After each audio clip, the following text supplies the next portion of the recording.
बहुत बहुत स्वागत है आप सभी का वीके न्यूज में और मैं हूं आपके साथ दीपिका पांडे।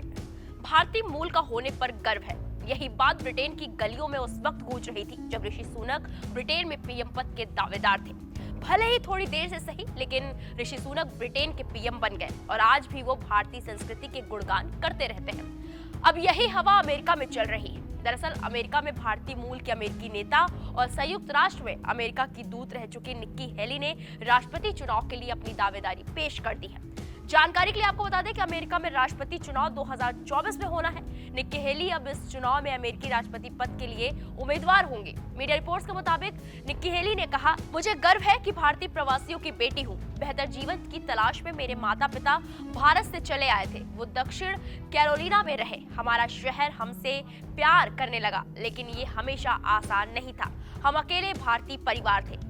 इसके साथ ही उन्होंने एक समय अपने नेता रहे और पूर्व राष्ट्रपति डोनाल्ड ट्रंप के मुकाबले खुद को एक युवा और नए विकल्प के रूप में पेश किया है। 51 साल की हेली दक्षिण कैरोलिना की 2 बार गवर्नर रही हैं और संयुक्त राष्ट्र में अमेरिका की राजदूत रह चुकी हैं। बता दें कि दक्षिण कैरोलिना में एक कार्यक्रम के दौरान अपने उत्साहित समर्थकों को संबोधित करते हुए उन्होंने घोषणा की और कहा, एक मजबूत अमेरिका के लिए, गौरवशाली अमेरिका के लिए मैं संयुक्त राज्य अमेरिका के राष्ट्रपति पद की दौड़ में शामिल हो गई हूँ। जब अमेरिका उतार चढ़ाव से गुजरता है तो दुनिया कम सुरक्षित हो जाती है और आज हमारे दुश्मन सोचते हैं कि अमेरिका का युग बीत चुका है। वो गलत है। जानकारी के लिए आपको ये भी बता दें कि निक्की हेली उर्फ निमरत निक्की रंधावा का जन्म प्रवासी पंजाबी सिख परिवार में हुआ है।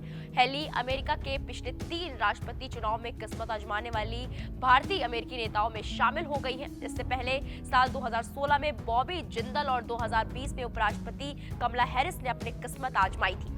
हेली का जन्म सिख माता पिता अजीत सिंह रंधावा और राज कौर रंधावा के यहाँ हुआ था, जो 1960 के दशक में पंजाब से कनाडा गए और फिर अमेरिका आकर बस गए थे। जनवरी 2011 में 39 साल की उम्र में जब उन्होंने गवर्नर का पदभार ग्रहण किया, तब वो इस पद पर आसीन होने वाली अमेरिका की सबसे कम उम्र की गवर्नर थी। उन्होंने दक्षिण कैरोलिना की पहली महिला गवर्नर बनकर इतिहास रचा। वो राज्य की पहली भारतीय अमेरिकी गवर्नर भी थी। जनवरी 2017 से दिसंबर 2018 तक उन्होंने संयुक्त राष्ट्र में अमेरिकी राजदूत के रूप में कार्य किया। अब वो राष्ट्रपति पद की दावेदारी कर रहे हैं और उन्होंने ये बिगुल खुद को भारतीय मूल का बताकर फूका है। इससे ये साफ साबित होता है कि भारत का डंका वाकई पूरे विश्व में बज रहा है। अब इस खबर पर आपकी क्या राय है, हमें कमेंट बॉक्स में जरूर बताएं। बाकी बड़ी खबरों के लिए आप देखते रहे वीके न्यूज। नमस्कार। वीके न्यूज, राष्ट्र के नाम।